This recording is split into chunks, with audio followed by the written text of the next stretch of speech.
ចុចពាក្យថា setting ហើយបងប្អូនចុចពាក្យថា account ហើយបងប្អូនចាំទៅមក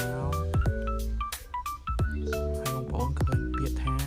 password ហើយចុចកន្លែងសញ្ញានោះមក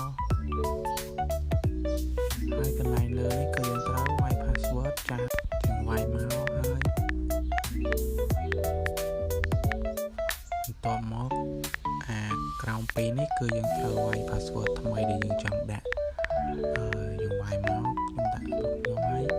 ក្រុមដាក់ដូច A ទី2ដែរបាទដល់កន្លែងនេះយើងចុចupdate មក